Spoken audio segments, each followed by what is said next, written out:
एक वर्ड आता है कंसायंस। कंसायंस का मतलब होता है इनर वॉइस। इमैनुअल कांट का एक कोटेशन है, कोटेशन सुनिएगा कि there is always a conflict between intellect and pleasure. One aspect of our personality says that you have to do a thing for sake of your happiness, whereas the other aspect tells us to do the things which are ethically right. यहाँ पे Immanuel Kant ये चाह रहे हैं कि हमेशा जो है इंटेलेक्ट और प्लेजर के बीच में एक संघर्ष होता है। हमारे व्यक्तित्व, हमारी पर्सनैलिटी का एक ऐसा हिस्सा होता है जो हमेशा ये कहता है कि जिस चीज़ से खुशी मिल रही है उसको कर डालो, और वहीं हमारी पर्सनैलिटी का एक ऐसा हिस्सा होता है जो हमेशा कहता है कि नहीं, सिर्फ वो चीज़ें करो जो नैतिकता की कसौटी पे सही या खरी उतर रही हैं। तो ये जो दो हिस्सा बताया ना पर्सनैलिटी का, जो ये कह रहा है और वो कह रहा है, ये जो कह रहा है ना वही हमारा क्या है, कंसायंस है, हमारी इनर वॉइस है। ठीक है ना। कंसायंस को आम भाषा में हम लोग कह सकते हैं क्या, इनर वॉइस। इसी को उर्दू में बोला जाता है ज़मीर, हिंदी में बोला जाता है अंतरात्मा। तो हमारी अंतरात्मा, हमारी इनर वॉइस, हमारा ज़मीर जो हमें बताता है कि किसी भी स्पेसिफिक सिचुएशन में हमें क्या करना चाहिए, क्या सही है, क्या गलत है, वो हमारा क्या है, कंसायंस है, ज़मीर है। और जब जब ज़मीर अंदर से आवाज़ दे, कोई आप ऐसा काम कर रहे हैं और आपको ज़मीर आपका आवाज़ दे कि नहीं ये चीज़ मत करो, तो वहाँ पे हमें सुन लेना चाहिए। क्योंकि जब हम 2-3 बार अपने ज़मीर की आवाज़ को, अपने ज़मीर को, अपने अंतरात्मा को और या अपने इनर वॉइस को दबा देंगे, तो आगे से ज़मीर हमें आवाज़ देना बंद कर देता है। आप कोई भी समाज में बुराई जो आज के टाइम पे पनप रही है, आप देखिए उसको, और आप वो पल याद करिए जब उस बुराई की शुरुआत हो रही थी एकदम छोटे लेवल पे। तो उस छोटे लेवल को लोगों ने अवॉइड किया, इग्नोर किया कि अरे इतनी छोटी सी बात है, चल सकता है। और आज के टाइम पे उस बुराई को आप देखिए, ऐसे सैकड़ों एग्जाम्पल मिलेंगे, वो बुराई बहुत बड़ा रूप ले चुकी है। क्यों? क्योंकि वो छोटा कह के हमने उस वक्त जो ज़मीर हम लोग हमारा जागा था, जो ज़मीर ने आवाज़ दी, उस आवाज़ को हमने अवॉइड किया। फिर जब हम लोग दूसरे स्टेप पे पहुंचे तो फिर से आवाज़ दी, फिर से अवॉइड किया। और वो करते करते इंसान क्या हो जाता है, अपने वैल्यूज़ को भूल जाता है, अपनी नैतिकता को भूल जाता है। ठीक ना।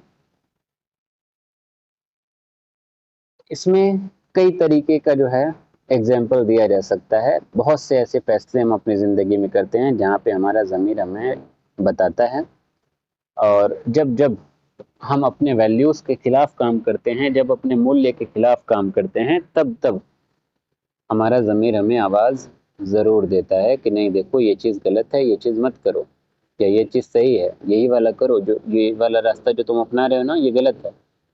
क्योंकि ऐसी सिचुएशन में, जब जब ऐसी सिचुएशन आती है, जब ऐसा संघर्ष आता है मन में, तो मन जो कहता है ना, या दिमाग या जो भी इंसान होता है, वो हमेशा क्या करता है कि वक्ती जो खुशी मिल रही है, वर्ल्डली जो प्लेजर है, जो वक्ती खुशी मिल रही है, जो दुनियावी खुशी मिल रही है, उसकी तरफ ज़्यादा ध्यान आकर्षित होता है। हम लॉन्ग टर्म में चीज़ों को नहीं सोचते हैं, और जिससे हमको खुशी मिल रही है उसी की तरफ ये रहता है कि नहीं ठीक है कर लेते हैं ना, क्या उतना लंबा सोचना, क्या नैतिकता ये वो। जैसे लोग बोलते हैं ना कि अरे 4 दिन की ज़िंदगी है, ज़िंदगी एक ही बार जो है मिलती है, एक ही बार मिलती है, एक ही बार इंसान जीता है, तो इसलिए जो मन में है वो इसी ज़िंदगी में कर लो, फिर थोड़ी ज़िंदगी मिलनी है।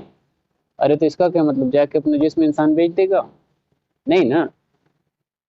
तो यही चीज़ है कि ये नहीं सोचना है कि हमको किस चीज़ से खुशी मिले, रहे शराब पीने से खुशी मिले तो जाके पी लो, ये तरीका है। कि बल्कि ये सोचेगा कि नहीं शराब पी के देखो कोई फ़ायदा नहीं मिलने वाला है, तो क्यों हम इस खुशी के पीछे भागें। जब अगर हम ऐसा सोच रहे हैं तो इसका मतलब हम एथिकली करेक्ट वे में जा रहे हैं, हम अपने ज़मीर की आवाज़ को सुन रहे हैं। और अगर हम ये सोच रहे हैं कि नहीं यार ठीक है, एक बार शराब पी लेंगे, कौन सा मेरे किडनी खराब हो जाएगी, कौन सा पाप हो जाएगा, तो इसका मतलब हम लोग एथिकली राइट वे में नहीं हैं। साइकोलॉजी में इसी को बोला जाता है इड। ठीक है ना। ज़मीर, जिस ज़मीर की हम लोग बात कर रहे हैं, जिस इनर वॉइस की बात कर रहे हैं, जिस अंदर की आवाज़ की बात कर रहे हैं, साइकोलॉजी में 2 टर्म इस्तेमाल किए जाते हैं इसके लिए। एक इस्तेमाल किया जाता है इड, और एक इस्तेमाल किया जाता है सुपर ईगो। तो इड क्या है, जैसे हम बोले ना कि इंसान सोचेगा अरे यार ठीक है एक बार शराब पी लेंगे, कौन सा मेरा ऑर्गन बॉडी का खराब हो जाएगा, मर जाएंगे हम। कोई गुटखा खा रहा है समझा रहा है, नहीं समझते हैं, अरे ठीक है हमको मजा मिल रहा है हम खाएंगे, यही लोग कहते हैं। अगर आप कहेंगे अरे यार देखो खाओगे तो कैंसर हो जाएगा, तो सामने वाला तुरंत कहेगा तपाक से अच्छा बड़ा कैंसर हो जाएगा। उसको देखो वो इक्को बार कभी गुटखा सूंघा भी नहीं था, वो कैसे कैंसर से मर गया पिछले महीने। ऐसे ऐसे तर्क लोग देंगे। क्यों? क्योंकि उनको मजा मिल रहा है गुटखा खाने से, और वो गुटखा खाने की जो खुशी है ना, उसको पाने के लिए वो कुछ भी करेंगे। उनको जो सेंसिटिव प्लेजर मिल रहा है, वो ये नहीं देख रहे हैं कि मेरे गुटखा खाने से मेरी फैमिली को कितनी तकलीफ हो रही है, मेरे शराब पीने से कितनी तकलीफ हो रही है, हम सिगरेट पी रहे हैं उसके धुएं से मेरे कितनी तकलीफ हो रही है, उससे ज्यादा जो बगल में चार लोग बैठे हैं उनको तकलीफ हो रही है। वो ये सब चीजें नहीं सोच के सिर्फ अपनी खुशी के बारे में सोच रहा है। वही क्या है? इड है। तो ये बुरा होता है। बट ये बच्चों में भी होता है। बच्चों के अंदर नैतिकता की उतनी समझ नहीं होती है। बच्चों को जैसे 4 साल का बच्चा है, बाप जो है 100 रुपए महीने कमा रहा है। अब बच्चा कह रहा है कि नहीं हमको जो है एक टॉय चाहिए या डॉल चाहिए, और उस डॉल की कीमत जो है 200 रुपए है। अब बच्चा ये नहीं समझ रहा है कि मेरा बाप महीने में 400 कमा रहा है, अब वो हमको 200 की डॉल कहाँ से देगा। तो वो क्या, बच्चा अपनी खुशी दे रहा है, देख रहा है, वक्ती खुशी देख रहा है, उसमें बच्चा बुरा नहीं है। लेकिन बच्चे के अंदर जो इस टाइम आवाज आ रही है, जो बच्चे की सोच है, वो बच्चे का इड है। जो रेशनैलिटी के बेसिस पे, वो बच्चा जो है रेशनैलिटी के बेसिस पे एथिकल अप्रोच से चीजों को नहीं देख पा रहा है, तो वो भी उसका क्या है? इड है। जनरली ये जन्मजात होता है। और बड़े भी हो जाएं तो लोग जो है, जो लोग नहीं समझ पाते हैं, वो क्रिमिनल माइंड के जो लोग होते हैं, उनको अपनी खुशी से मतलब होता है। जैसे सैडिस्ट लोग जो होते हैं ना, सैडिस्ट का मतलब वो जिनको तकलीफ देने में मजा आता है। नॉर्मली जो है ये जो है सेक्सुअल इंटीमेसी के दौरान होता है। हस्बैंड जो होते हैं वो फीमेल्स को जो है तकलीफ देते हैं और उस तकलीफ को एंजॉय करते हैं। तो ये भी क्या है? सेंसरी प्लेजर उनको मिल रहा है। वो सामने वाली जो लड़की रो रही है, उसकी बीवी रो रही है, उसको उसको मजा आ रहा है, खुशी हो रही है। ये क्या है? वो उसका अंदर से आवाज आ रही है, नहीं नहीं उसको मारो, उसको उसको तड़पाओ, वो चिल्लाए कि उसको मजा मिल रहा है, अंदर से ही आवाज आ रही है उसके। लेकिन वो अंदर की आवाज क्या है? वो उसका सुपर ईगो नहीं है, जिसको हम लोग असल में जमीर कहते हैं, जो मूल्यों के साथ होता है, वो नहीं है, बल्कि वो क्या है? इड है। लेकिन अगर वही अंदर से आवाज अच्छी है, जो भी काम इंसान करे, जो भी एक्ट वो करने जा रहा है, वो देखे कि नहीं जो हम कर रहे हैं वो सही है कि नहीं। पहले तो देखेगा कि मेरे लिए सही है कि नहीं। वो तो ठीक है, वो तो इड में भी होता है। लेकिन अगर वो देखे कि नहीं हम जो कर रहे हैं वो मेरे लिए ठीक है, सही है, लेकिन मेरे अगल बगल जो हैं चार लोग जो बैठे हैं, मेरी फैमिली है, मेरी बीवी है, जो मेरे बच्चे हैं, उनके लिए सही है कि नहीं। क्या हम जो काम कर रहे हैं उससे उनको तकलीफ मिल रही है कि खुशी मिल रही है। जब वो इस तरीके से इंसान चीज़ों को सोचना शुरू करे और इस तरीके से अपने अंदर की ज़मीर की आवाज़, जब ज़मीर को सुने, अपने अंतर की आवाज़ को सुने, अंतरात्मा को सुने, तो ये क्या हो जाता है? Super ego.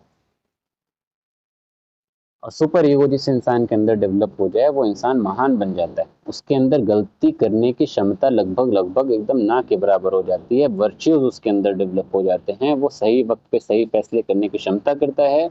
कितना भी कठिन उसके सामने जो है वक्त आए, कितना भी टफ टाइम आए, कैसी भी उसके अंदर सिचुएशन आए, कैसा कैसा भी डायलेमा उसके साथ सामने आए, वो उस डायलेमा में, उस कंफ्यूजन में अच्छे फैसले लेने की क्षमता रखता है, और सही फैसले लेने की क्षमता रखता है। ऐसा फैसला जो एथिकली भी राइट हो, मोरली भी राइट हो, और उस फैसले से खुद भी खुश हो, सामने वाले को भी खुश रखे, और जिससे नैतिकता पे कोई आंच भी नहीं आए। जब ऐसा जो है थॉट प्रोसेस डेवलप हो जाए इंसान के अंदर, वो हो जाता है सुपर ईगो। तो ये जो आवाज़ें आती हैं स्पेसिफिक सिचुएशन में आती हैं, और इसका हम 2 एग्जांपल भी दे चुके हैं। इड वाला भी एग्जांपल दे दिए, सुपर ईगो का भी एग्जांपल दे दिए। उम्मीद है ये कंफ्यूजन आपके मन में नहीं होगी। इसी में विकास सर भी एक एग्जांपल देते हैं कि आप अंधेरे में कहीं जा रहे हैं, आप कभी कुछ वैसा चोरी वोरी नहीं करते। मान लीजिए आपके बच्चे को एक इंजेक्शन की ज़रूरत है, और उसी इंजेक्शन पे बच्चा जिंदा है, और अचानक एक दिन पता चला उसका इंजेक्शन खत्म हो गया, और घर में एक फूटी कौड़ी नहीं है। अब उस बच्चे को इंजेक्शन देना बहुत जरूरी है, पैसा भी नहीं है आपके पास। अब आप गए मार्केट की, किसी से किसी तरीके से जुगाड़ लगे, लेकिन आप इतने खुददार हैं कि आप भीख नहीं मांग सकते सड़क पे बैठ के। अचानक क्या होता है कि लाइट कटती है, और मेडिकल स्टोर पे आप गए हैं, लाइट कटी है, और मेडिकल स्टोर वाले के पास भी मान लीजिए इन्वर्टर वगैरह नहीं है। पुराना जमाना है मान लीजिए, तो वो गए कि अंदर से हम लालटेन लेके आते हैं, आप दुकान मेरी थोड़ी देर देखिए, और आप देखते हैं कि वहीं सामने बॉक्स में जो इंजेक्शन चाहिए वो पड़ा हुआ है। तो आप उस वक्त आपके मन में आएगा कि नहीं, मेरा बच्चा वहां पे तड़प रहा है, यही मौका है, मेरे पास पैसा भी नहीं है, ये मेडिकल वाला फ्री में देगा भी नहीं, इंजेक्शन एक रख लेते हैं, उसको पता भी नहीं चलेगा। तो यहाँ पे जो मन में आवाज आ रही है वो जमीर की ही आवाज है। अब ये सही है गलत है, अब वो देखा जाए एक तरीके से इंसानियत के नाते तो वो तो एक अच्छी आवाज आ रही है ना, सुपर ईगो तो नहीं है उसका, लेकिन वो एक अच्छी आवाज है जो उसका जमीर कह रहा है कि नहीं देखो, बच्चे की जान जो है जरूरी है, और बच्चा जो है जिंदा रहेगा तो सब सही रहेगा, ये एक चोरी मामूली सी चोरी है, उससे उस इंसान का कुछ घट नहीं जाएगा। तो ऐसी सिचुएशंस लाइफ में आती हैं, और ऐसी सिचुएशन को सॉल्व करने के लिए ही हमारा कंसाइंस काम करता है। ठीक है, तो ऐसे ग्रे एरियाज लाइफ में आते हैं। ठीक है, और ऐसे ग्रे एरियाज में हो सकता है कोई आपका एक्सटर्नल कंट्रोल ना हो, कोई बाहर से प्रेशर नहीं, आपने चोरी कर लिया, किसी को क्या फर्क पड़ा, दुकानदार को भी नहीं पता होगा कि आपने चोरी किया, किसी को कुछ नहीं पता, और आपके बच्चे की जान भी बच जाएगी। ठीक है ना, बहरहाल इसको डिटेल में पढ़ा जाएगा आगे। तो कंसाइंस का जो है मतलब यही है। और कुछ ऐसे भी ग्रे एरियाज होते हैं जहाँ पे एक्सटर्नल कंट्रोल होता है, जैसे इंजेक्शन वाले में क्या था, कोई एक्सटर्नल कंट्रोल नहीं था। लेकिन अभी एक्सटर्नल कंट्रोल का एग्जांपल बताएं, जैसे कोई हिंदू लड़का है, हिंदू लड़कों में कजिन मैरिज अलाउ नहीं होती, नॉर्थ इंडिया में स्पेशली, साउथ में जाएंगे तो सब होती है, हिंदू में भी, बट नॉर्थ इंडिया का मान लीजिए लड़का है और वो अपने कजिन से प्यार करता है। अब वो प्यार करता है तो अब यहाँ पे उसके अंदर से जो आवाज आ रही है वो समझ नहीं पा रहा है, वो उसका मन कह रहा है कि नहीं शादी कर लो, क्या गलत बात है, लेकिन फिर उसके मन से एक और आवाज आ रही है कि देखो शादी करोगे तो समाज तुम्हें जिंदा जला देगा। ठीक है ना, यहाँ पे क्या एक्सटर्नल कंट्रोल एक आ रहा है। इंजेक्शन जो चोरी कर रहा था उसके पे कौन सा कंट्रोल था, कोई नहीं, उसका जमीर कह रहा था यार चोरी कर लो, क्या दिक्कत है, बच्चे की जान बच जाएगी, ना कोई सीसीटीवी है, ना पुलिस है, ना उजाला है, ना कुछ है। यहाँ पे क्या है, यहाँ पे ये है कि देखो अगर किए, शादी करके घर में ही आना है, और घर वाले जिंदा जला देंगे या जिंदा दफन कर देंगे, फिर क्या कर लोगे तुम। वहीं मुस्लिम है मान लीजिए, तो उसके बाद उसमें क्या होगा, मुस्लिम है तो उसमें कजिन मैरिज अलाउ होती है, कजिन मैरिज अलाउ है तो उसमें कोई दिक्कत ही नहीं है। तो यहाँ पे जमीर की आवाज दे ऐसी या कुछ ऐसी चीजें बताए, उसमें कोई ऐसा चांस नहीं है।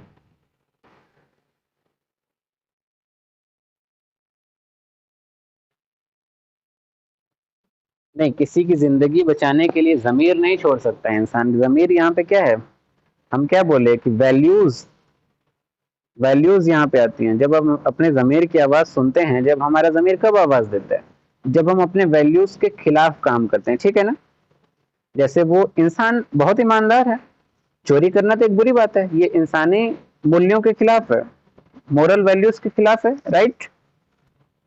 तो इंजेक्शन चोरी किया, इसका मतलब चोरी करना ह्यूमन वैल्यूज के खिलाफ है, मानव मूल्यों के खिलाफ है। तो जो कंसायंस हमें आवाज देता है वो तभी देता है ना, हमारा जमीर कब आवाज देता है, जब हम कोई अपने मूल्य के खिलाफ काम कर रहे हो। तो वहां पे वो चोरी करना, यानी कि उसने अपनी ईमानदारी वहां पे साइड कर दी, जो ईमानदारी जो मूल्य है जो वैल्यू है उसको उसने साइड कर दिया। तो इसका जवाब ये है, आपने कहा ना कि तब जिंदगी बचाने के लिए जमीर छोड़ सकते हैं, जमीर नहीं छोड़ा उसने, जिंदगी बचाने के लिए उसने अपने जमीर को, उस जमीर को साइड किया जो जमीर उसका आवाज दे रहा था कि देखो ईमानदारी तुम अपनी छोड़ रहे हो, ईमानदारी छोड़ोगे तो ये गलत है। लेकिन वहीं उसका एक और मूल्य था अपने बच्चे के लिए, और वो मूल्य क्या था, केयर, प्यार, अपने बच्चे के लिए प्यार, तो वो भी एक मूल्य है। तो उसने एक मूल्य को साइड किया, दूसरे मूल्य को ऊपर किया। इसीलिए जब आप वैल्यूज वाला चैप्टर पढ़ेंगे ना डिटेल में, तो आपको बताया जाएगा कि वैल्यूज हमेशा हायरार्की में होती हैं, वैल्यूज की रैंकिंग अलग अलग होती है।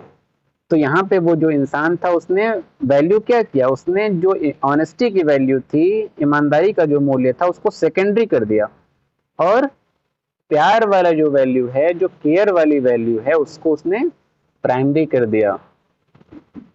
और इसके चलते उसने अपने जमीर को वहां पे नहीं सुना, और जमीर को नकार के उसने क्या किया, अपनी ईमानदारी को सेकेंडरी कर दिया। तो एक तरीके से उसके अंदर गिल्ट तो आया, उसने एक अनैतिक काम किया, थोड़ा सा अनैतिक, अब इसीलिए तो फिलोसफी है, ये फिलोसफी का मतलब ये है कि आपको यहाँ पे सटीक जवाब नहीं मिलेगा, यहाँ पे सिचुएशन के हिसाब से काम होता है। इसीलिए कंसाइंस भी जो है ना, इसकी डेफिनेशन अगर आप देखेंगे तो कंसाइंस की डेफिनेशन क्या है? Conscience is the inner voice which tells us that what is right in any specific situation।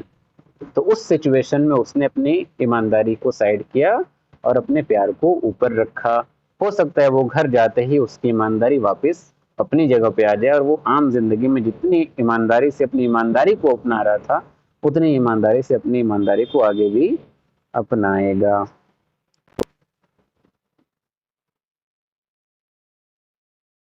हाँ बिल्कुल, अब अगर आपको एकदम कंफर्म है कि अरे नहीं हम यहाँ पे रुकेंगे, शेर आके हमको खा जाएगा, अरे भाड़ में गई ईमानदारी आपकी।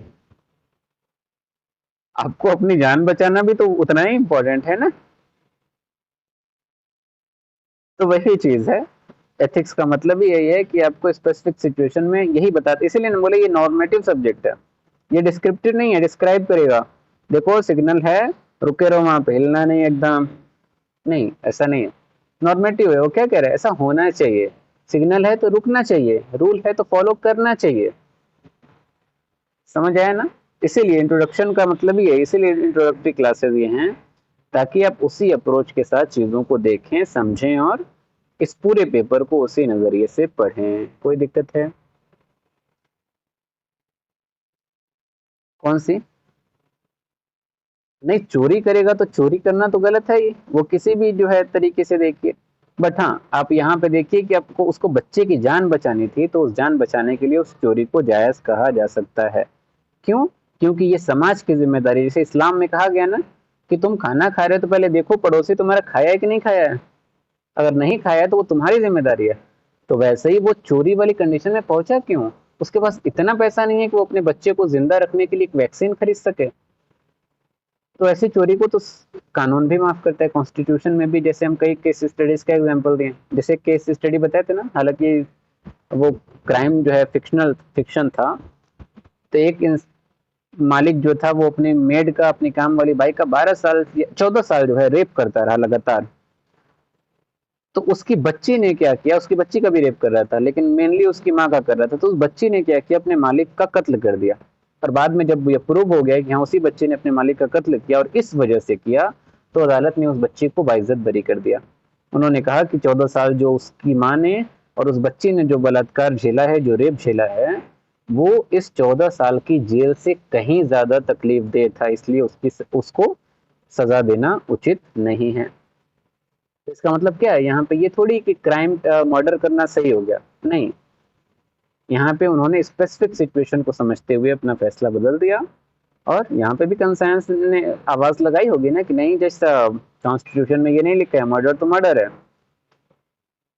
लेकिन उन्होंने क्या किया, उन्होंने अपने प्रोफेशनल वैल्यूज को साइड कर दिया। प्रोफेशनल वैल्यूज क्या, उनका वो जज है, उनका काम है कानून के हिसाब से फैसला देना।